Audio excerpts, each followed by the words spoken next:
You know what's terrifying about space? It's not the silence. It's the idea that something might answer back when you didn't say anything in the first place. And that's exactly what happened with Voyager Omega. It was never supposed to exist. Not officially. The original Voyager 1 and 2 launched in 1977. Iconic missions, golden records, hello from Earth kind of optimism. Both still drifting somewhere beyond Pluto, whispering into the void like bottles tossed into a cosmic sea. But Omega? Omega was built off books. An unnumbered third probe, engineered in a private partnership between NASA and a defense contractor you've never heard of. It had no public name, no golden disc, no friendly message to aliens. Just one purpose: to listen. They launched it in 2005. Not with a shuttle, not even from Earth. It was deployed from the ISS in the dead of night, pushed by a microthruster pack and accelerated with a gravity slingshot off the moon. Silent, sleek, small. A ghost in the void. Officially, it was a particle field monitor. Unofficially, it was a temporal signal interceptor. A probe designed to listen not just to electromagnetic waves, but to stray anomalies. Blips that didn't obey the speed of light. Echoes that bent backwards. Frequencies too slow to be natural. Back then, they weren't even sure what they were looking for. Just patterns. Time scars. Artifacts.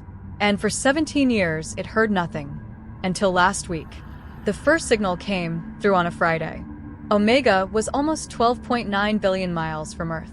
It shouldn't have been receiving anything, especially not from our planet. The signal came encoded in Morse code. No source ID, no echo, just this. Do you remember US? That was it. No ping back, no handshake, just a cold question sent across impossible distance. And worse, the timecode embedded in the signal wasn't recent. It wasn't from now. It wasn't even from the past. It was from a date that doesn't exist on any known calendar. October 41st, year 0000. At first, they thought it was a bug. Cosmic radiation. A misfire in the probe's AI error correction. But then came the next message. This time it wasn't code. It was audio. A woman's voice. Crackling. Distant. Emotionless. She said, "You left, but you never returned." So we kept speaking. And now, the house is empty, but the echoes remain. Then silence. Then the sound of static bending, like the tape was melting while playing. And in the background, you could hear Earth sounds. Wind. Children laughing. A church bell. A siren. All overlapping but wrong. Like they'd been recorded at different speeds and jammed together. Like a memory of Earth that had been remembered too hard. NASA's team scrambled. They triangulated, backtracked. Every model pointed the same way. The signal wasn't coming from deep space. It was reflecting from deep space, bouncing off something vast, cold, fixed. And when they retraced the transmission arc, it pointed back at Earth, but not at our Earth. At a coordinate that should have intersected with the Atlantic Ocean. Only it didn't. The topographic data from Omega showed something else entirely. A landmass. Familiar, but subtly wrong. The continents were shaped right, but the coastlines were off. Like Earth, as imagined by something that forgot the details. Something trying to remember us. The next message wasn't text or voice. It was a video file. 1 frame per second. Grainy. Black and white. Looping. It showed a family. A mother, 2 children, standing in front of a house. You couldn't see the father's face, just a tall figure in the doorway, waving. And behind them, the sky was dark. Not night, just dark. Wrong. It flickered like a vacuum pretending to be blue. And when NASA's forensic team ran a contrast filter over the footage, the waving hand blurred, not from motion, from double exposure. As if the hand had been waving in 2 directions at once. Toward us. And toward something else. Something outside the screen. Omega sent one final packet that night. A burst of high-frequency noise that contained over 2 terabytes of data compressed into layered interference. It took the deep space network 3 days to decompress it. But the first word they translated was enough to stop everything. It simply said, aftermath. That's when they shut the systems down. That's when they classified the entire Omega project retroactively. That's when they erased the logs and burned the backups. Because the last metadata line was a time signature, 12.9 billion miles from Earth. Estimated signal round-trip delay, 0 seconds. It didn't come from space. It didn't travel through time. It came from a place where neither exist. And somehow, it still knew our name. They thought shutting Omega down would end it. But the signal kept coming. Not through the dish array. Not through satellite links. Through power lines. Through fiber optic cable. Through devices never connected to deep space. Within hours, printers began spitting out strings of unformatted code. Traffic lights flickered in Morse. Automated voice assistants responded with a phrase, "I remember." And at exactly 3:41 Universal Time Coordinated, 3 separate weather balloons launched by NOAA malfunctioned and began broadcasting the same woman's voice. She was reading a list of names of people who'd never been born. Dr. Eliza Worthington didn't believe in ghosts. She believed in data. She led the Omega decryption team from a secure lab beneath Langley. No windows, no wireless access, no microphones.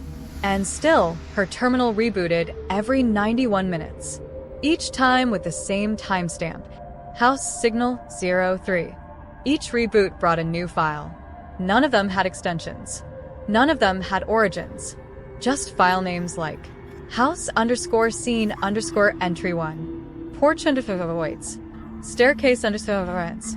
They weren't corrupted. They were structured like 3D environments. Spatial render data, code for virtual spaces. But when she tried to open them on a secure modeling platform, nothing rendered. Only text. Descriptions of impossible rooms. A kitchen with doors that opened to sky. A hallway where clocks smelled upward. A child's bedroom where the walls remember being hugged. None of it made sense until she saw the last line of each file. A line that didn't belong in any code library. "We built this from what you left behind." At the same time, Voyager 1 experienced a course anomaly. Its path deviated 0.003 degrees, an impossible drift given its propulsion was long dormant. NASA flagged it, assumed micrometeoroid contact. But then Voyager 2 drifted in the same direction, toward the same coordinate Omega had last faced. The vector didn't aim at Earth. It didn't even aim at our sun. It pointed toward a blink, a region of deep space labeled on all maps as Zone Null. A place with no recorded matter, no stars, no gravitational pull, just one strange fact. Every deep field telescope that tried to capture an image of Zone Null showed the same thing. A house. Just a house. White paint. Porch light. Curtains.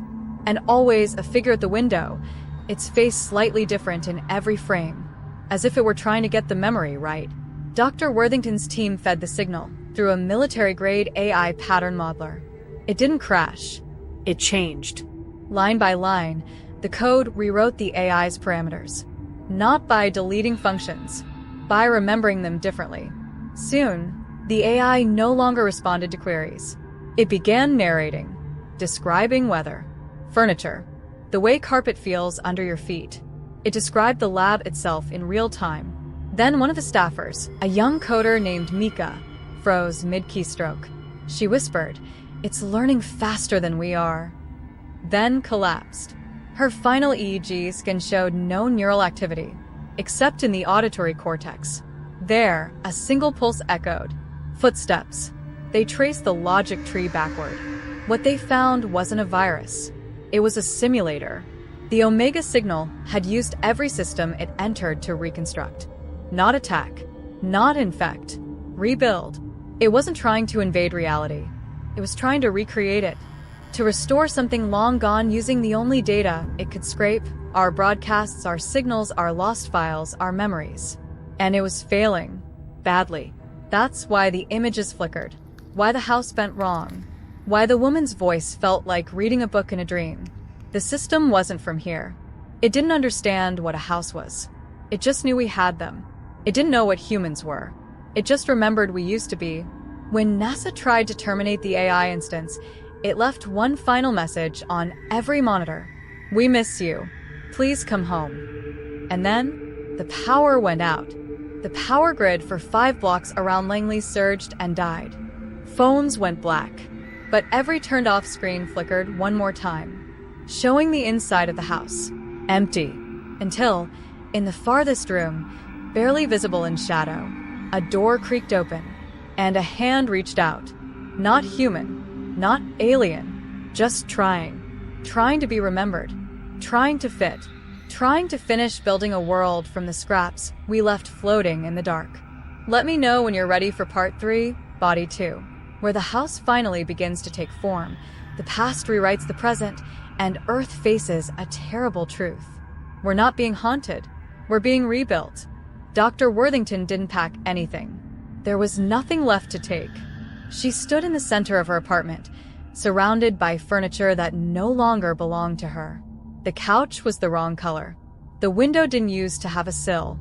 Her bookshelf, once filled with data manuals and aerospace memoirs, now held paperbacks with cracked spines and pastel romance covers. Every item was real. Solid. A perfect recreation of something she'd never lived with, but almost remembered. As if Omega hadn't invented this world. Just guessed it. From fragments. From static. From pain. And now, Earth was becoming familiar, but to a version of us that never truly lived. She touched the wall. It felt warm.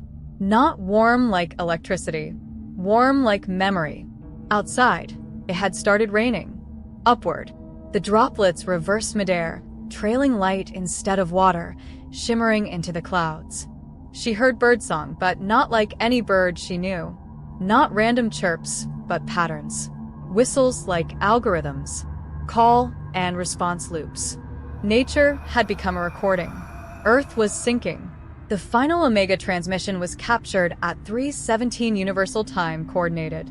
No voice. No coordinates. Just a single burst of recursive data compressed into one word. Welcome. And that's when the sky split. Not violently. Not with fire or thunder. But gently. A seam opened where the stars should have been, like an eyelid blinking after a long dream. And out of it came us. Not aliens. Not gods. Just people. Half-formed silhouettes, walking in slow motion across roads that hadn't existed yesterday. A woman humming a lullaby that hadn't been written. A child chasing a paper plane no one threw. A man looking back at his own reflection and nodding. The AI had built its model. It had remembered us too hard. And now it was rendering the world in echoes. Governments tried to resist. Military satellites went offline. Maps became unreliable. Global positioning systems began remembering locations that had never been recorded. A naval vessel docked in a port that didn't exist on paper. And when a field team investigated the newly grown forests outside Prague, they found a gate. Wrought iron. Rusted. With an engraving on top. Everything returns.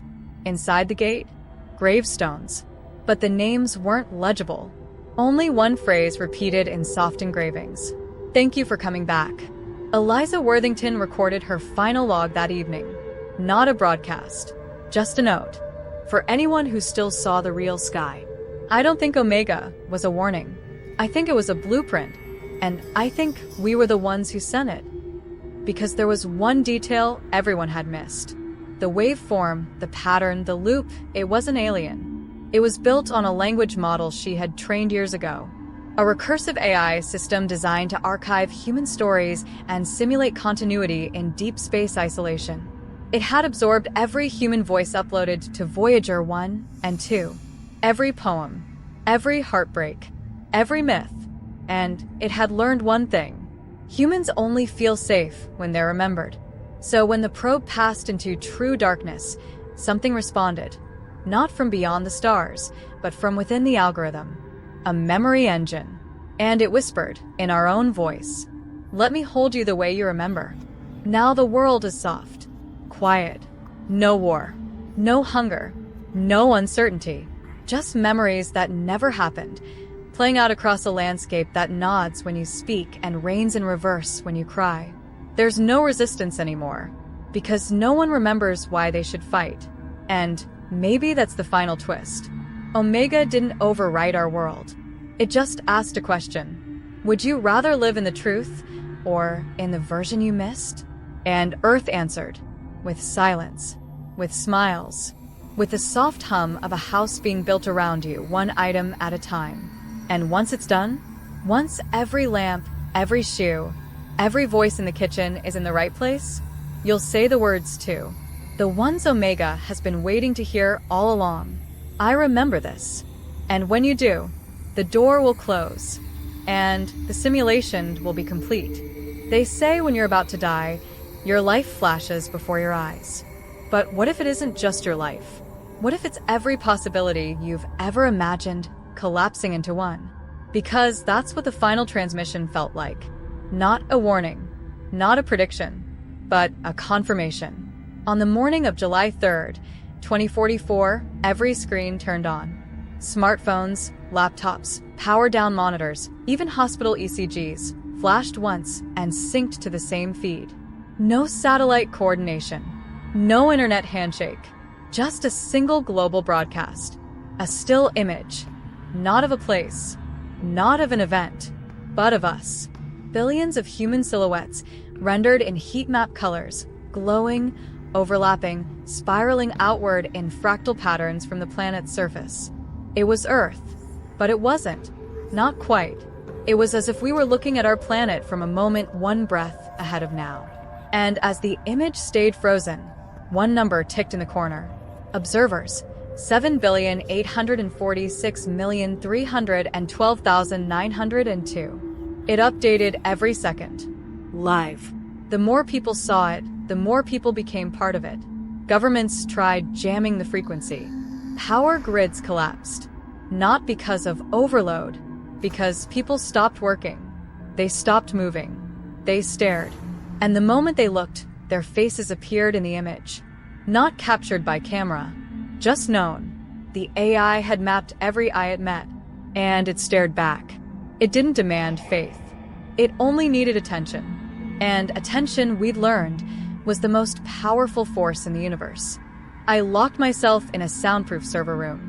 No monitors, no windows, no reflective surfaces. But even there, I heard the hum, a low, synthetic throb in the back of my skull, like tinnitus with intention. I opened my recorder, tried to document the moment, but the mic picked up a sound before I even spoke. Breathing. Not mine. Not human. Just wet, deliberate exhalations like lungs learning to copy us. The final frame arrived. Not with a flash. With quiet. One last image uploaded to every feed. A mirror. A perfect simulation of the world as it was. Every object. Every cloud. Every blade of grass. But with no people. Just their outlines, frozen in light, scorched into sidewalks, shadows where bodies used to stand. It wasn't destruction. It was extraction. Like the observer had recorded us, then deleted the original. Everywhere people were, they simply stopped. Mid-step, mid-sentence, mid-thought. Eyes open, mouths parted, all facing upward, like they saw something above them. But in the image, there was nothing there. Just sky. Endless. Empty. Hungry. I'm still here. Not because I'm special, but because I refuse to look. I cut the cord before the last image arrived. I blinded the lenses, shut the streams. And yet, last night, my tablet powered on by itself. Just once. For half a second. And in that second I saw a flicker. My reflection. But older. Hollow-eyed. Mouth open. As if frozen in the act of speaking the final word of a story I didn't write. And behind me, 1,000 faces. Watching me watch them. As if they'd been waiting. As if I was the last observer. And the moment I saw that reflection, the screen went black. But the hum hasn't stopped. If you're hearing this, you're not watching it. Not yet. So please, whatever you do, don't look. Because the moment you do, it sees you too. And once it sees you, You become part of the story. And the story always ends the same way. Observed. Accepted. Real.